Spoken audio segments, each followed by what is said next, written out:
তাহলে এলএস এর কাজটা এখানে কি হচ্ছে, মানে মানে wc-l করলে তো it counts the number of files or folders in the current directory. তাহলে হ্যাঁ, তো এলএস, সেটা কোথা থেকে পাচ্ছ? এলএস থেকে পাচ্ছে না? ও আচ্ছা আচ্ছা। এলএস কমান্ডই তো হচ্ছে list of files and folders দিয়ে দিচ্ছে। ওই আউটপুটটা তুই ডব্লিউসি তে পাঠাচ্ছিস, ডব্লিউসি ওটা কাউন্ট করছে। কি কাউন্ট করছে? হাইফেন এল মানে নাম্বার অফ লাইন্স কাউন্ট করছে। নাম্বার অফ লাইন্স তো যতগুলো, তোর অতগুলোই ফাইলস আর ফোল্ডার্স রয়েছে। ম্যাম অনলাইনে কি হু কাজ করে না? অনলাইনে হু কাজ করবে না। আচ্ছা, ঠিক আছে। Next is echo command. এই ইকো কি করিয়েছিলাম আগের দিন? ইকো কমান্ড করিয়েছিলাম আগের দিন? No ma'am. না ম্যাম। কমান্ডের কাজ কি? It will display a message.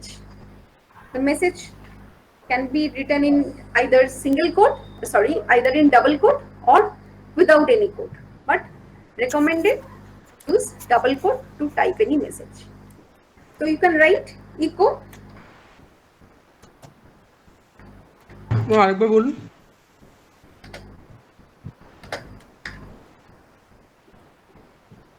So it will display welcome to ACE Lab in your screen. Just like printf function in C. Okay, so echo command will display a message in your screen. So like printf, you can also print a command output using echo command, but you have to write this command within echo, like within a backquote. Backquote means দেখ ট্যাবের উপরে একটা কি আছে, ট্যাবের উপরে একটা কি আছে, ওখানে মানে এক আর হাইফেন সরি এক আর এক্সক্লামেশনের পাশের যে কিটা কিবোর্ডে টিল্ডে সিম্বলটা আছে। হ্যাঁ, টিল্ডে সিম্বলটা যে কিটাতে আছে ওর নিচের যে সিম্বলটা আছে ওটাকে বলা হয় ব্যাককোট। তো আমরা যখন ইকো কমান্ডের মধ্যে কোনো কমান্ড ইউজ করব তখন আমরা ব্যাককোটে লিখব। So if you write, if you want to write the today's date is বলে ডেটটা তুই প্রিন্ট করাতে চাইছিস,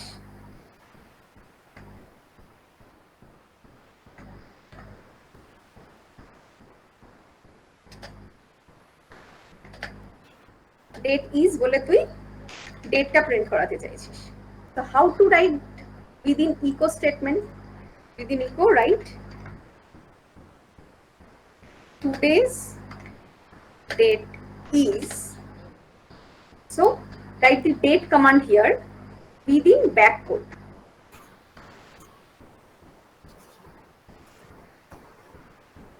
Okay,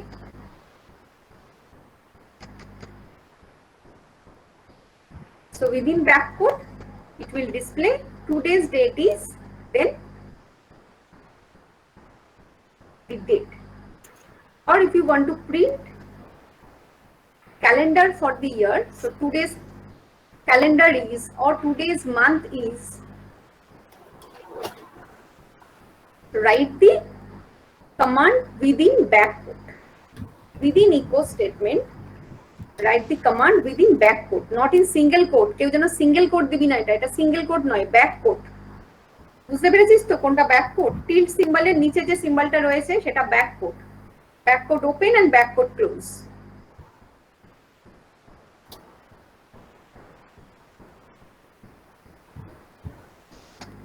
নোট ডাউন করেছিস?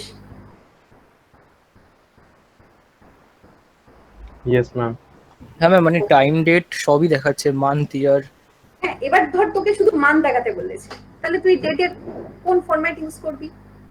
Date space plus percentage M, পুরোটাই তোকে দিতে হবে কি ব্যাককোটের মধ্যে।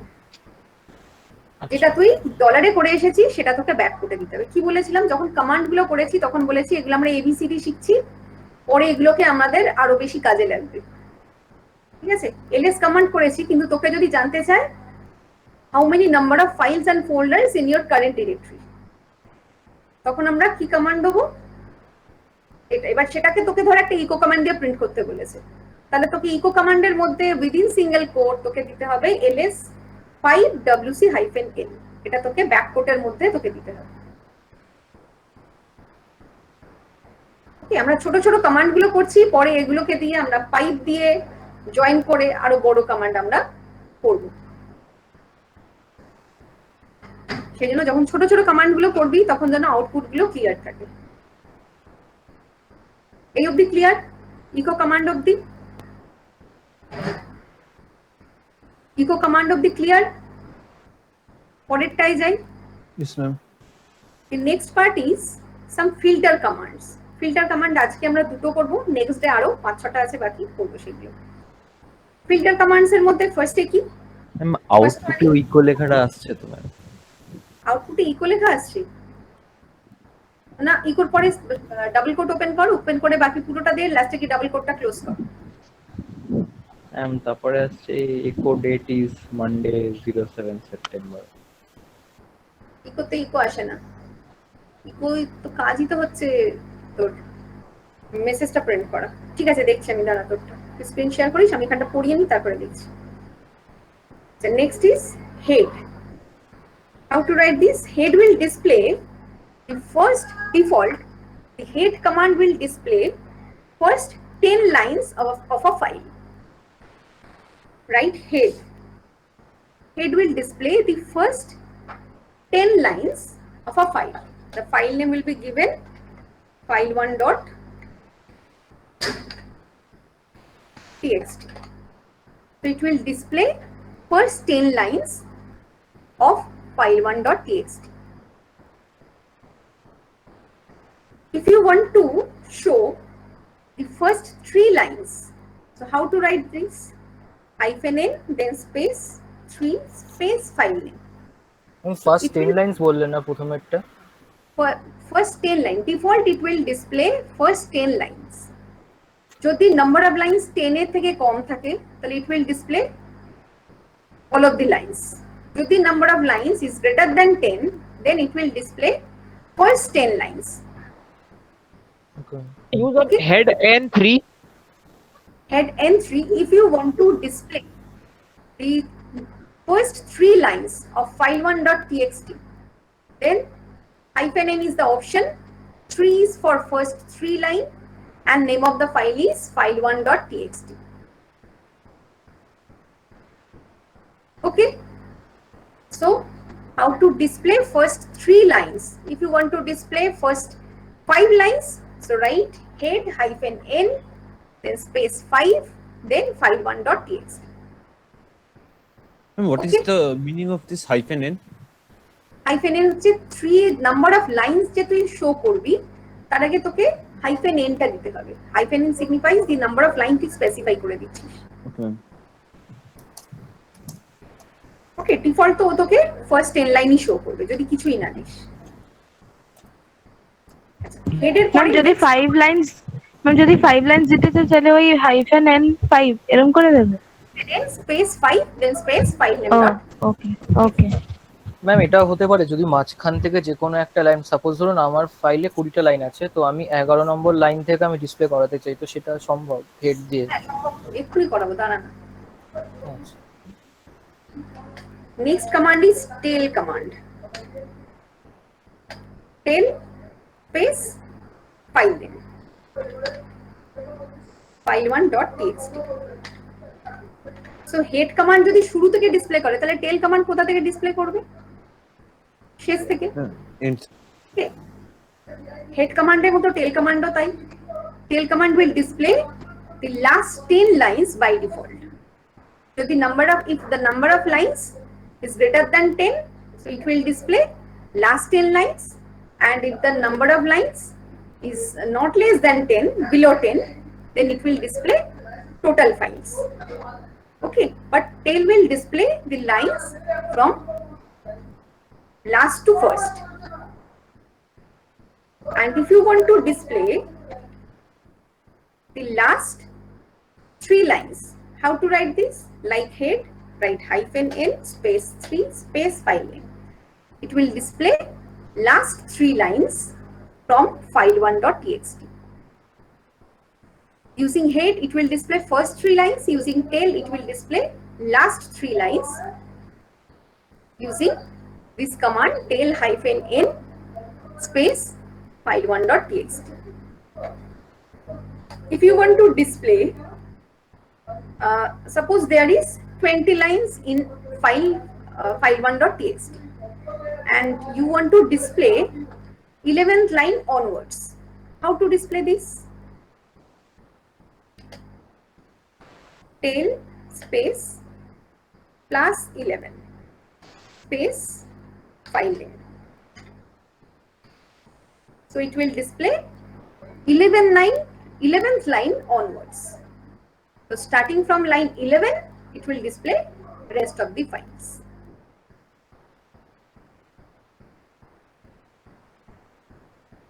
Okay.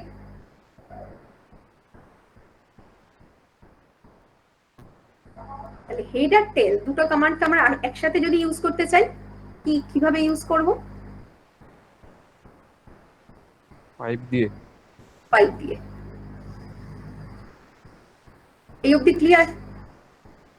হেড আর টেল অবধি? ম্যাম ওই +11টা কি দেখাবে?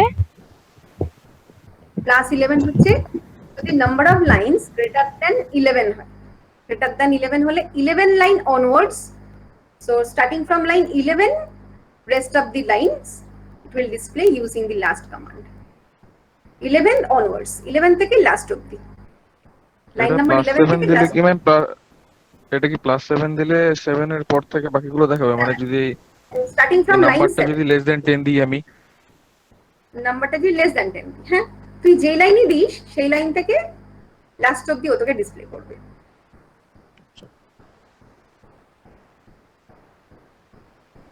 তো সাপোজ ম্যাম প্লাসের পর কোনো স্পেস হবে নাকি +11 একসাথে? +11 একসাথে। সাপোজ তোকে একটা ফাইলের কোনো পোরশন দেখাতে বললো, তাহলে সেটা তোকে ডিসাইড করতে হবে এটা হেড দিয়ে দেখানো সুবিধাবান না টেল দিয়ে দেখানো সুবিধা। ওকে, সেটা তখন তোকে ডিসাইড করতে হবে। আর যদি মাঝখান থেকে কোনো পোরশন দেখাতে বলে তখন হেড আর টেলকে জয়েন করেও তুই একসাথে একটা কমান্ড রান করে সেটাকে ডিসপ্লে করতে পারিস। তুই কমান্ড সব জানিস, যদি কমান্ড গুলো তোর জানা থাকে তাহলে ডিসপ্লে তুই কিভাবে কত ইজিলি কত শর্টে তুই কমান্ড লিখে করতে পারিস সেটা টোটালি আপন ইউ। যখন আমরা শেল স্ক্রিপ্ট করব তখন আমরা এই কমান্ড গুলোকেই স্ক্রিপ্টে লিখব। ফার্স্টে আমরা সি এর ছোট ছোট প্রোগ্রাম করব, দেন আমরা কমান্ড গুলো দিয়ে করে করা যায় স্ক্রিপ্ট কিভাবে লেখা যায় এক্সিকিউট করব। এই অবধি ক্লিয়ার? হ্যাঁ না কিছু বল? ক্লিয়ার? হ্যাঁ ইয়েস ম্যাম। Yes, ma'am. এবার আজকের যে অ্যাসাইনমেন্টটা ছিল সেটা ওপেন কর।